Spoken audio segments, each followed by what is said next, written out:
The Kaidu-Kublai War was a war between Kaidu, the leader of the House of Ogaday and the de facto Khan of the Chagatai Khanate in Central Asia, and Kublai Khan, the founder of the Yuan dynasty in China, and his successor Timur Khan, that lasted a few decades from 1268 to 1301. It followed the Toluid Civil War and resulted in the permanent division of the Mongol Empire. By the time of Kublai's death in 1294, the Mongol Empire had fractured into four separate khanates or empires: the Golden Horde Khanate in the northwest, the Chagatai Khanate in the middle, the Ilkhanate in the southwest, and the Yuan dynasty in the east, based in modern-day Beijing. Although Timur Khan later made peace with the three western khanates in 1304 after Kaidu's death, the four khanates continued their own separate development and fell at different times. History. After the Toluid Civil War, Kublai Khan summoned Kaidu at his court, but Kaidu avoided appearing at his court, and his enmity was a constant obstacle to Kublai's ambitions to control the whole Mongol Empire. Barak was dispatched to Central Asia to take the throne of Chagatai Khanate in 1266, and almost immediately, he repudiated the authority of Kublai as Great Khan. At first, the Golden Horde promised military assistance to the Yuan forces in Turkestan. Kaidu and Barak fought for a while, and Kaidu gained control of the region around Bukhara. Kaidu convinced Barak to attack the Persia-based Ilkhanate, which was an ally of Kublai Khan's Yuan dynasty based in China. A peace treaty was made among Mengu Timur Khan of the Golden Horde, Kaidu and Barak against the Yuan dynasty and the Ilkhanate in around 1267. However, Barak suffered a large defeat at Herat on July 22, 1270 against Ilkhan Abaha.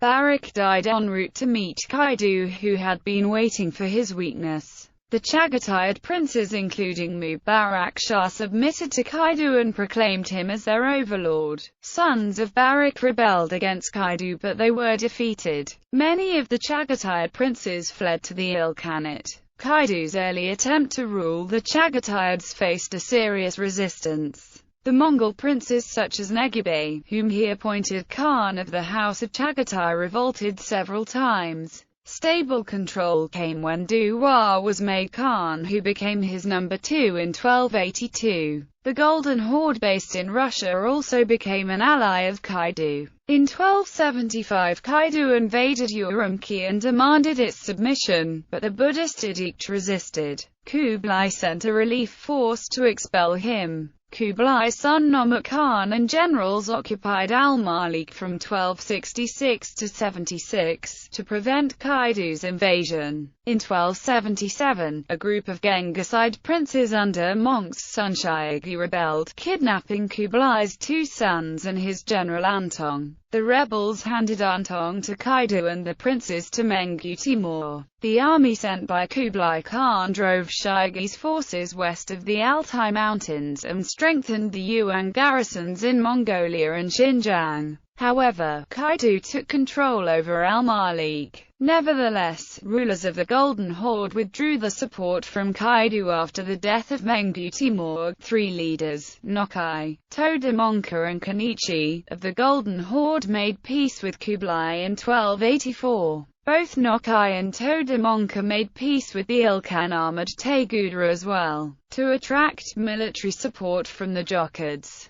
Kaidu sponsored his own candidate Kobuk for the throne of the left wing of the Golden Horde from early 1290s. Golden Horde's troops clashed with Kobuk, supported by Kaidu's army, several times. In 1293 Tuchu, a Kipchak commander of Kublai Khan, occupied the Bar and Tumen, who were allies of Kaidu, on the Ab River. Kublai Khan died in the next year and was succeeded by Timur Khan. From 1298 on, Duwa increased his raids on the Yuan. He launched a surprise attack against the Yuan garrison under Timur's uncle Koketchu in Mongolia and captured Timur's son-in-law, Kwarguz of the Angyud, when he and his commanders were drunk. However, Duwa was defeated by the Yuan army under Ananda in Gansu, and his son-in-law and several relations were captured. Although Duwa and the Yuan generals agreed to exchange their prisoners, Duwa and Kaidu executed Korguz in revenge and cheated the Yuan officials.